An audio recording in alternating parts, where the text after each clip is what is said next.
Hey everyone, welcome back to my channel. Today I'm going to give my book review on Gaslighted by Christine Williams. And I even have the book right here with me. This took me a week to read with a full-time job and everything else that I've been doing with the YouTube channel and with the podcast. So I read this relatively quickly compared to other books or other self-help books.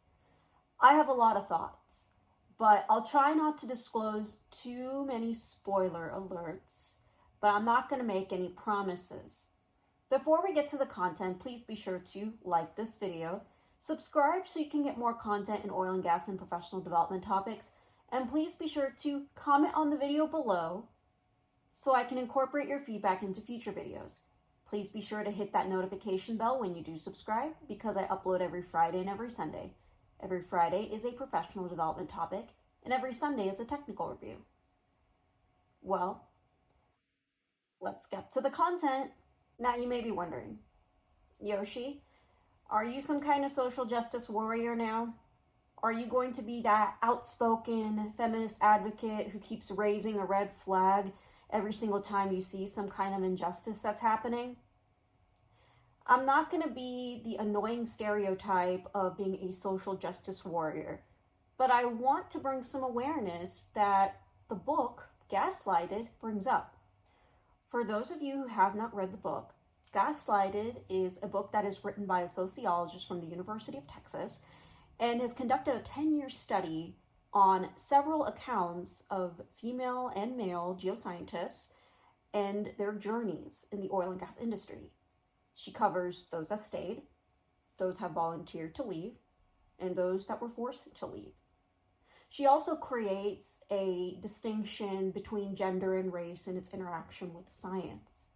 I really enjoyed reading this book, and I highly suggest people ought to read this book to understand why there isn't much diversity in geosciences or in engineering, and some of the interactions of how oil and gas companies operate, especially during a downturn.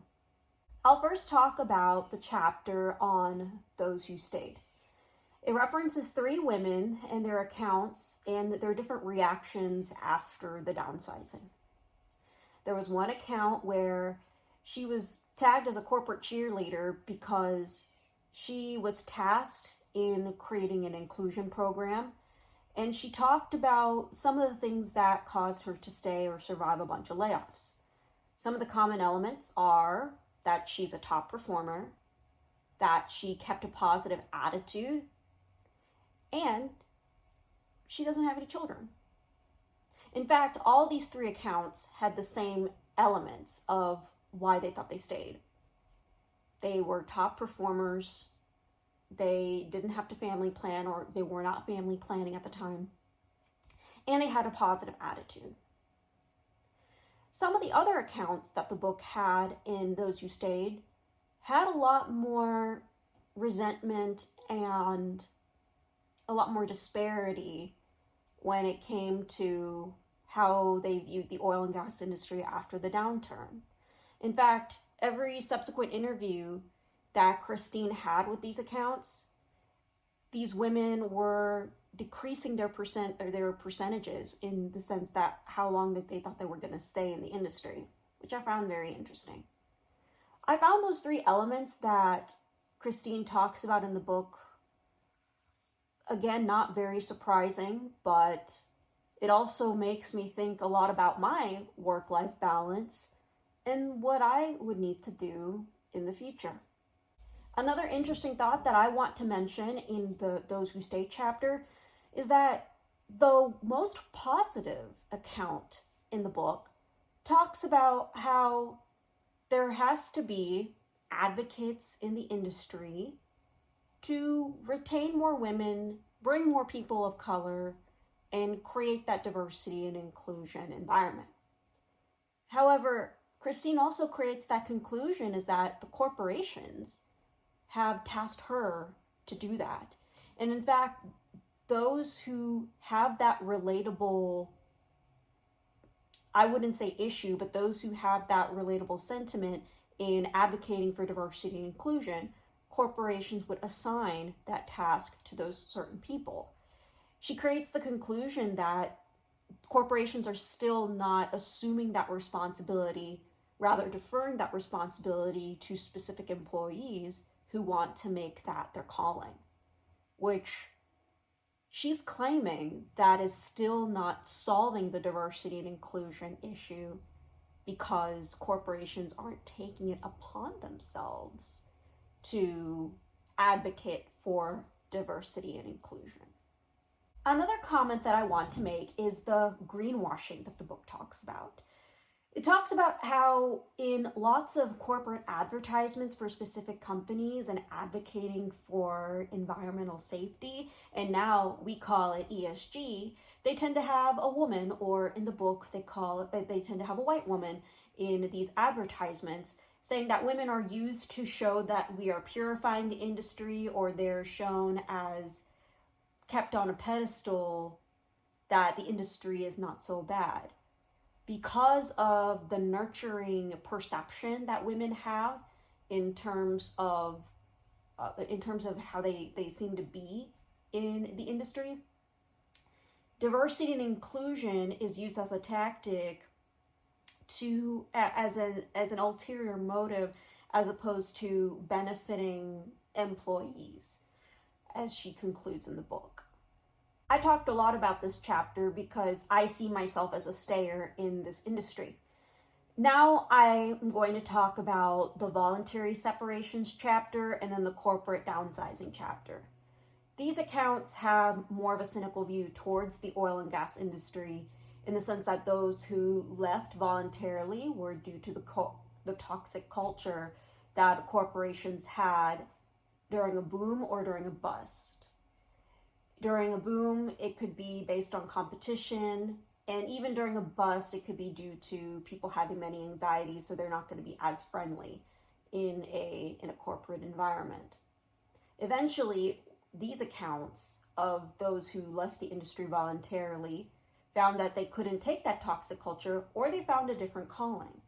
However, they were mixed accounts in terms of how they saw the industry, whether if it's in a positive light or whether if they would encourage other women to pursue STEM. From their perspective, they saw that the industry obviously has to improve, and they didn't see too much effort happening from the corporation that the study was conducted in, that they were doing that job.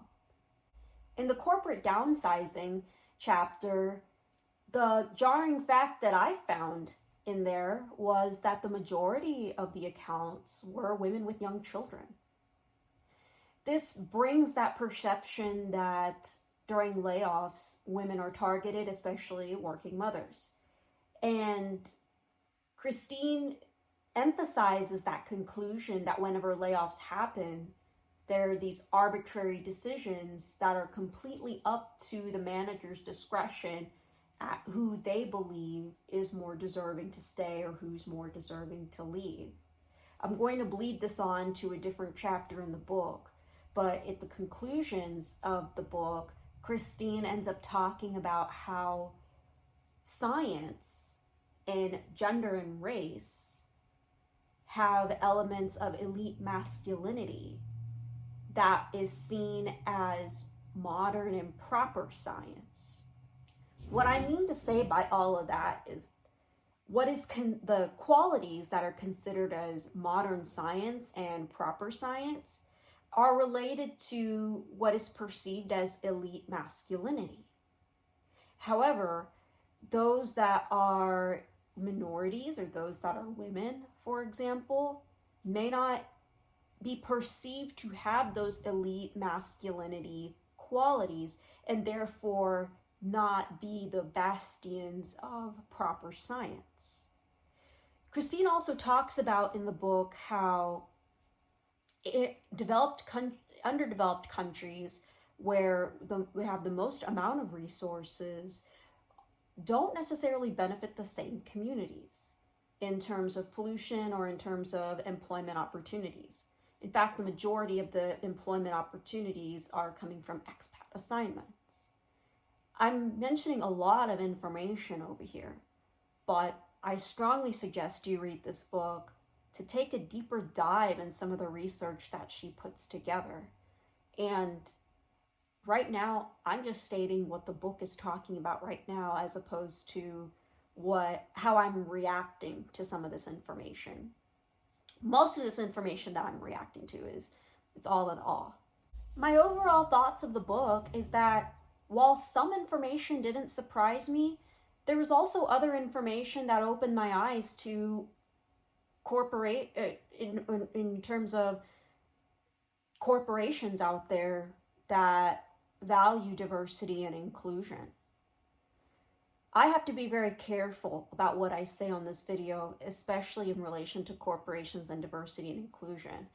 So I will say that all of these thoughts are my own, and they're not based on any of the professional associations that I'm with. It made me open my eyes in terms of the conclusions of her study and how she's seeing corporations and diversity and inclusion.